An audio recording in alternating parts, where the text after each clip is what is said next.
Hello, everyone, and welcome to Femmegineering Women of Influence, where we dive in discussions with some of the most prominent women in the tech industry to explore their ideas, stories, and insights in shaping this field. I am your host, Hanna Abdel Hamid, and whether you're here to learn something new, be inspired, or just enjoy some insightful conversations, you are in the right place. So let's get started. Today, I am very honored to have with me Doina Precup, who splits her time between McGill University, where she holds a chair position in the School of Computer Science, and Google DeepMind, where she has been leading the Montreal research team since its formation in 2017, and the Deep Reinforcement Learning team since 2021. Also, Doina is a core member of Mila, which is the Quebec Artificial Intelligence Institute, and she's also a fellow of the Royal Society of Canada. Doina, thank you so much for making time and being here with us today. Thank you very much for the invitation. I really look forward to our conversation today. That is great, Doina. I cannot help but think about your career trajectory and how it could be encouraging for young girls and women who are starting their careers in the tech industry and specifically in the AI industry to walk into your footsteps and hopefully achieve the success you have achieved one day. So in order to help us encourage these women, I would like to first ask you, could you share with us your journey into AI, including how you initially got involved in this industry? Yeah, so I actually grew up in Romania back in the days when it was a communist country. And interestingly, we did not have a gender gap in science and math, in tech. Everything was roughly half and half between women and men. My mother, my grandmother, they were both in math and computer science. So I grew up sort of thinking this was absolutely normal. I did my undergraduate degree there, and then I went for a PhD in the United States. I was lucky enough to have a Fulbright fellowship that funded my studies there. Got into AI actually even when I was an undergraduate because I was really interested in systems that can learn to improve themselves over time. So I did a little bit of research when I was in Romania, mainly in the area of intelligent tutoring systems, a little bit of machine learning. And then when I arrived in the US, I was very lucky to intersect with Rich Sutton, who was one of the pioneering researchers in reinforcement learning. I took a course, I immediately fell in love with the topic, and then I just pursued my research in that field, and I've been working there ever since. But one thing I did notice in the United States was the gender gap, which was much more pronounced. About a quarter of the graduate students in the department were women. It was, at the beginning, it was a little bit entertaining, to be honest. But then as time went by, it became quite a bit of a problem in my mind that we have this gender gap in the field. And, I would really like to reduce it as much as possible. It's very interesting, Doina, that you come from a background where there is no gender gap at all, and you almost felt it's natural for you to pursue a career in mathematics and STEM and so on, whereas most girls across the world, they grow in households or in societies where they are not really encouraged to pursue such career. So if you don't mind, what would be your advice for girls who are aspiring to go in this kind of field, but they don't really have the support, let's say, from family or from society? If you could just give them a tip to help them pursue their dreams in that industry? So I think it is very important to try some things out and see what you like. And luckily there are actually a lot of online resources, at least in programming, computer science, mathematics. There's lots of free websites that offer challenges, projects where you can also chat with other participants. So I think it's, if you have access to some online tech, right, you can start there and just experiment, because also the field is very broad. There's lots of different paths that people can have, more engineering oriented, more math oriented. There's hardware, there's software. So it's important to try as many things as possible and see what you really like. And I think it's also important at some point to, if at all possible, to stand up for what you want to do and try to either gain support, right, ideally, and build a support network, or forge a path. And I know it can be a little bit difficult at times.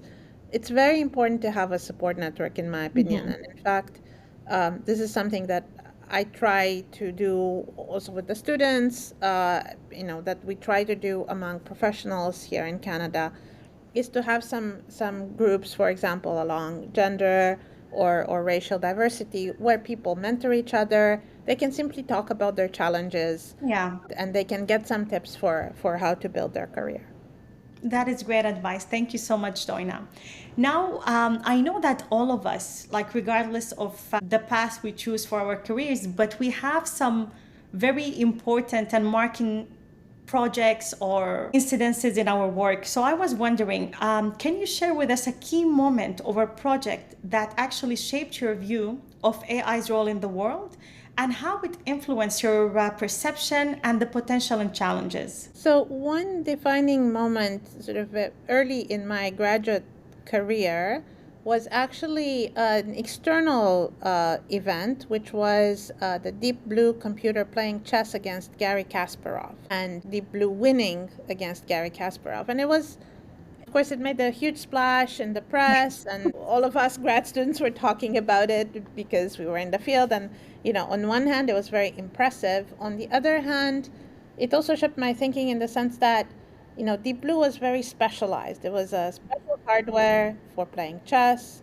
It was, very much hand engineered. There was a lot of engineering presence around it to kind of help it achieve that result. And I was, much more interested in general intelligence, learning from interaction, systems that can adapt by themselves. And so on one hand, it showed me what was possible. On the other hand, it also inspired me to pursue a different path from what that achievement was. And also around that time, I started thinking about systems that learn from interaction by receiving feedback from their environment and incorporating that in how they choose actions, but that can also construct more abstract thinking. In a game of chess, you have the board, you have the pieces, they're in some specific places, but oftentimes grandmasters think about patterns, higher level patterns, or whole lines of attack or defense.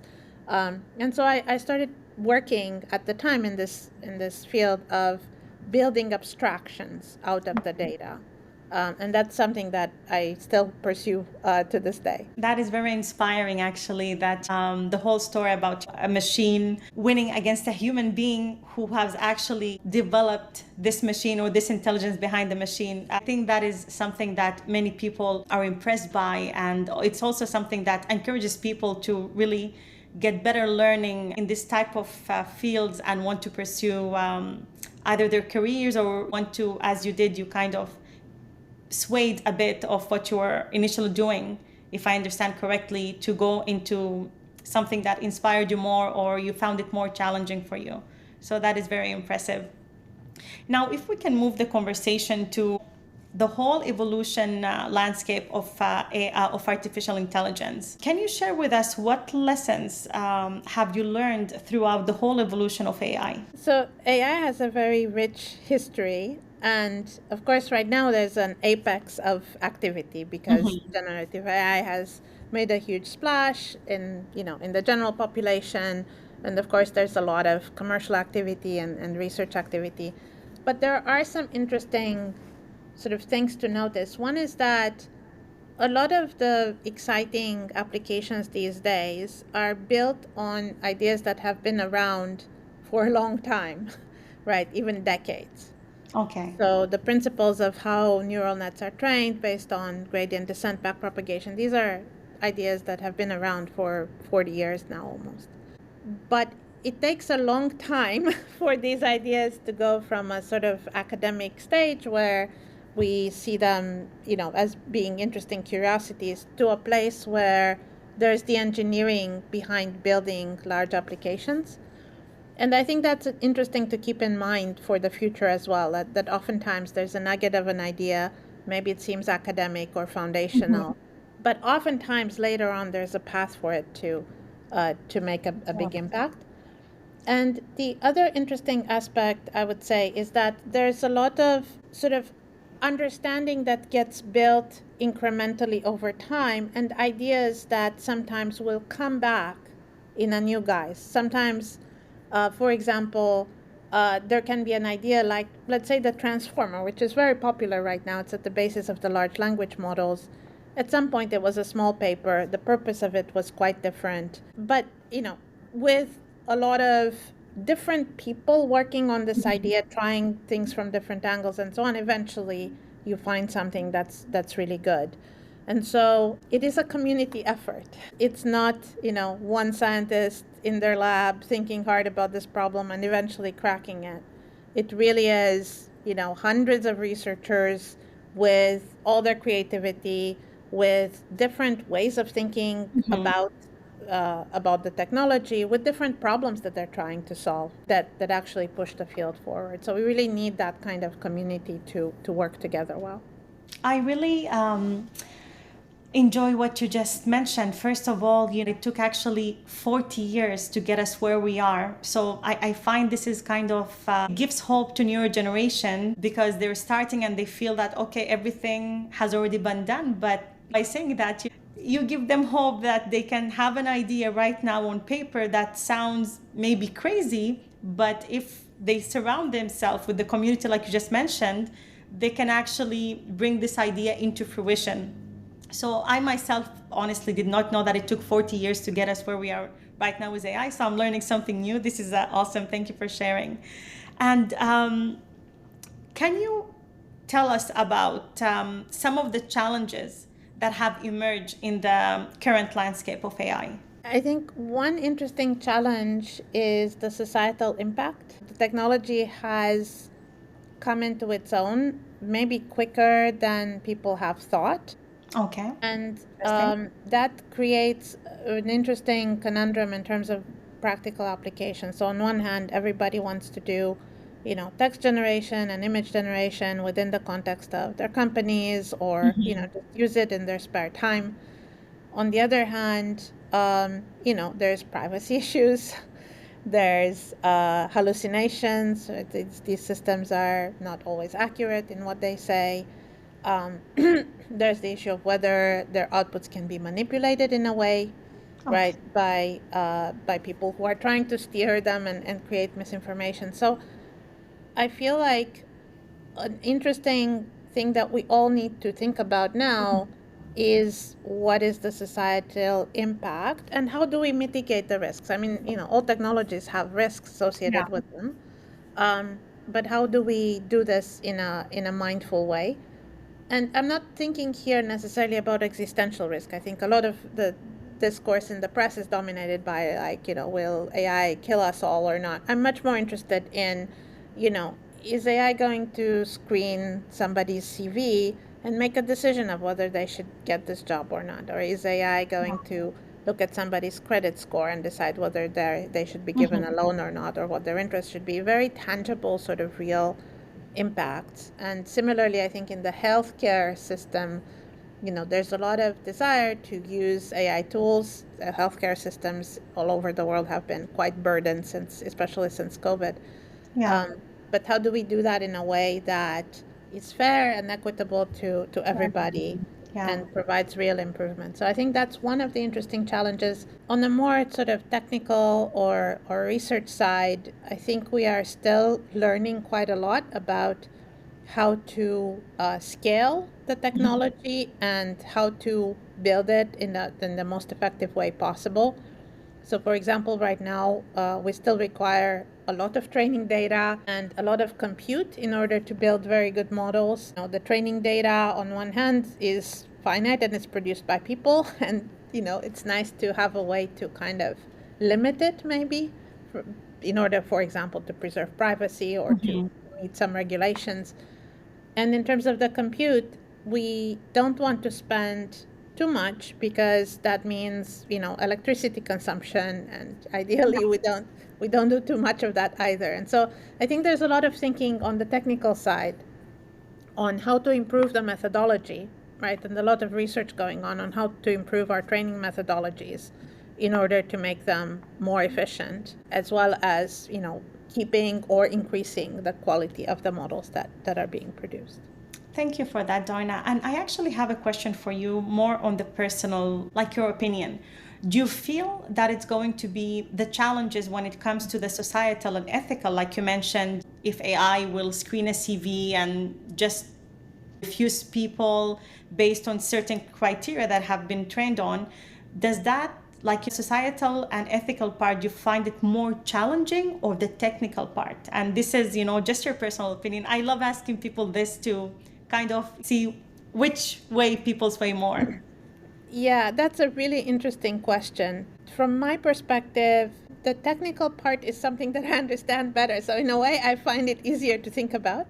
Okay. I think the societal part, first of all, requires a lot of collaboration in my opinion, between technical people and social scientists and people who understand regulation. And, that is something to build. And sometimes it takes a while to build it. So I think at the moment, the social aspect is perhaps a bit more challenging. All right. Okay. Thank you. Yeah, a lot of people actually agree with you. And I just love to kind of survey everyone. Yeah, because when it comes to ethics and human beings, it is harder to train and to get the results we want with humans than with machines, I believe. And can you highlight for me the impact that AI can have on everyday life from a business perspective? So I think at the moment, there's a lot of impact in terms of, people trying the technology and experimenting, right? Experimenting with image generation and text generation. Some of it is within a business context, right? So I think some companies maybe want to build some dialogue system, let's say, that's specialized to their customers and helps their customers.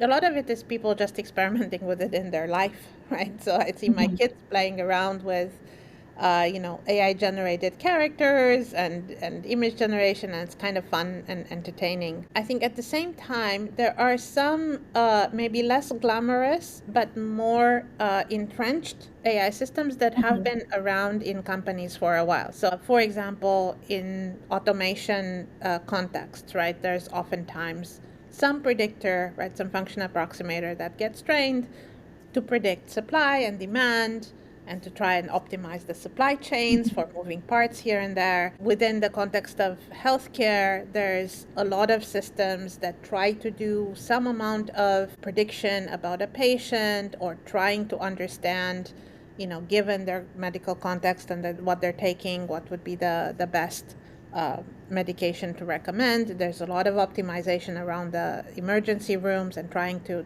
help the logistics there.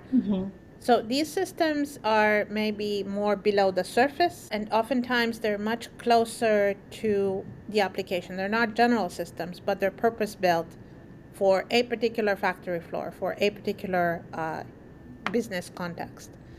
And they fulfill a different purpose, but I think a lot of the impact right now is actually coming from these systems that are that have existed for a while, and they've been improved, and they're serving a very targeted purpose to improve a particular business need. The hope maybe from the current stage of AI is that there's going to be more of these general systems that can be taken and adapted very quickly in a specific business context.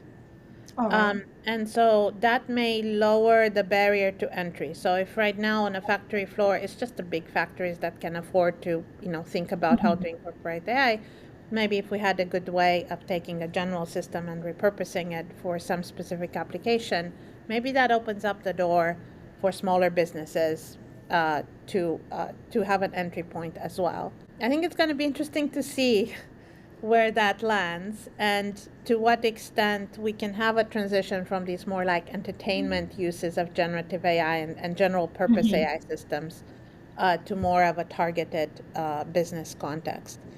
There's there's costs, of course, that are involved for Yes. businesses to try and do this. And I think some of it is also just the level of familiarity with the technology and getting people to know it enough to kind of see what's the best use for them. Right, Right. definitely. And on a societal level now, how do you see AI impacting everyday human beings, like students or employees that doing their everyday life?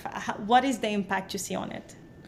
So I tend to be quite optimistic, right? I see the potential, right? So for example, in an education context, I see the potential of having tutors, personalized tutors, right, that are helping students and meeting them where they're at, right? And, perhaps helping a busy teacher that has 30 plus students in her classroom to target and manage and do things more personalized to every student. I think it's a really great opportunity in the education sector also, for example, from countries that have less resources in their public education systems.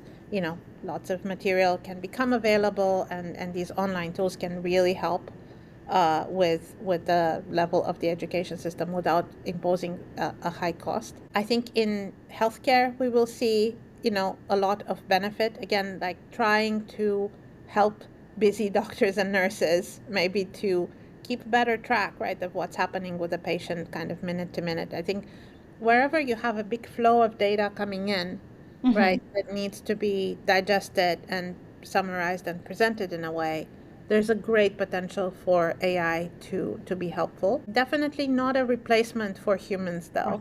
Right. Yes. So, Yeah, because many when I people fear that the machines are taking our jobs. So I'm glad you're pointing this out. Like there is no fear. The machine cannot do everything on its own without us human beings behind it. I think of these as tools, right? And the Yeah. tools can greatly improve our productivity, and maybe they can take away some parts of the job that are repetitive or that, we don't want to spend a lot of time on. Yeah. I think it will take a bit of time to craft it in a way that is helpful, right? So I think, this optimistic view also requires an effort. And patience. And Yeah. and some of it is in terms of understanding the interfaces, so not just the AI tech, but how do you interface it best with people in the context of existing systems and existing ways of doing things. And I think that's a place where it's very important to talk to the people in the field, right? To talk to the teachers, to talk to the nurses, to talk to whoever is going to be using these tools and understand what their day-to-day looks like, and then in a way meet them there before too much disruption is caused by the new technology. Okay. So at the end of the day, we need to remind ourselves that AI is really here as a tool to help us be more efficient and make our life hopefully easier. Absolutely. Yes. Thank you so much, Doina. The field of AI is constantly evolving, and it's very fast paced, and mostly generally in tech, it's a field that is always evolving. So can you share with us some tips for people who are interested? How can they get all the knowledge they need fast? What resources basically can they learn from, or can they go to when they are in need of answers? So I think one thing that is interesting is, to the extent that you can, just experiment a little bit. A lot of the tools that are coming online now are available in some kind of free format, right? Non-subscription format. Mm-hmm. It's not the top of tier, but just to get a sense of, here's some things that you could do, right? You could, I don't know, plan a vacation, or, make a pretty picture for your presentation, whatever it is, but try to experiment a little bit and see what this looks like, what you can do with it, what you cannot do with it, right? Get an understanding a little bit also of the limitations. I think that can be very helpful. At the same time, I think there are some interesting resources online, podcasts and tutorial material that explain more in detail the technology and sometimes will articulate some case studies. And so I think it's useful to look around, right, for these kinds of, tech podcasts, sometimes policy podcasts that talk about, tech policy, So that's useful because it kind of creates a bigger picture. Of course, for people who are more in the nitty-gritty, there's also really nice courses online from many top universities that explain like what the tech really actually works underneath the hood. But I would say for 90% of the people at least, it's not necessary to understand all the details, right? If you're, you don't need to know how your car engine functions in great detail in order to be able to drive the car. Definitely, yeah. That's sort of the level of understanding that you need. And I think it's also interesting, if possible, to talk to peers and talk to others in the industry to see, how are they using these tools? Have they found them helpful, right? Just to get a little bit of peer learning, right, and exchange, and maybe interesting thoughts come out of that too. That is great insight, Doina. And if I may ask you, what, like, let's say someone is just starting, like there's a lot of books for dummies. So let's say someone wants an easy book on AI, like an AI for dummies. What book would you recommend, or what resource can you recommend, like specifically for people who are just starting and who are trying to understand this field better? Yeah, one book that I really enjoy is called The Master Algorithm by Pedro Domingos. Okay. Yeah, which is a really interesting introduction, high-level introduction into computer science, AI. It's maybe a couple years old now, but I find that it's still it gives a great overview. There are some interesting, like I mentioned, podcasts. So there's a podcast called Hard Fork, which has a lot of top-notch tech people, but they try to explain different concepts in an understandable way. So those are a couple of thoughts that I have. And then, there's a lot of more specialized textbooks like machine learning and so on. But again, probably at the level that most people are not, should not necessarily look at. Thank you so much for sharing, Doina. And the last question I have for you today is, how can entrepreneurs go from being overwhelmed to exciting about AI? That is a great question. And I think, the overwhelm often comes from a desire to deal with change, right? Very rapid change. And I think one way to mitigate that is, first of all, to familiarize yourself with the technology, so it doesn't seem as, foreign or difficult. And the other thing is to sort of not rush into it, but take a bit of time and think through what are the implications and how can this be used. I think right now, because technologies has appeared and everybody is excited, there's like a mad rush in a way to sort of embed it as fast as possible in as many places as possible. I personally, prefer an approach where one thinks, okay, if you're in an organization, what are, first of all, the biggest pain points of your organization? What are the processes that work the worst and would use help, could use help? And then start with that, because you're going to want to fix them anyway, right? And then you think, okay, how can we fix this? Is AI a possible tool to fix it? If so, how would we sort of implement it? And think through a couple of scenarios and then sort of move in that direction, sort of like in steps, right? Yeah. And, I think it is, in a way, the technology is overwhelming, but at the same time, it's quite intuitive now. Right, so there was a time maybe 5-10 years ago where in order to embed AI into your processes, you had to really understand the algorithms and understand what they're expecting and work with an expert in the field. Now the interfaces are in natural language, so you can talk to it. And so the implementation itself can be a lot easier if you identify where you want to put these components and how you want to interface them with the rest of the system. And then finally, I think there has to be, buy-in from the rest of the organization. That's also very important. Like, talking to the teams, explaining why this can be helpful, having some way to feedback, having some way to roll back, right? If this doesn't work. But I feel like a lot of people can do this, and that they will find it helpful at the end of the day.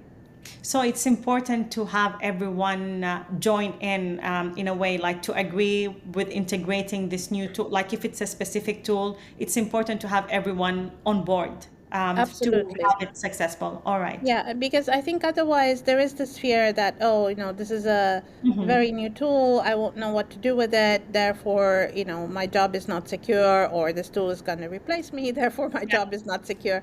So you want people to be comfortable and to be contributing the ideas and to sort of co-create the utilization of these tools. Awesome. That's actually very good insight. And yes, there is always, when there is change, there is resistance, and we even see this in technology. So Doina, that concludes my questions for today's podcast. I want to thank you once again for joining us, and thank you for all the insightful comments you have shared with us. And to close, I would like to ask you, since this is a Femmegineering podcast where we're trying to inspire girls and women to pursue careers in tech. So if you could leave us with a word of advice for a young girl or a young woman wanting to go in this field, but she has doubts. That's a great question. And to be honest, I have struggled with this also with my daughters who are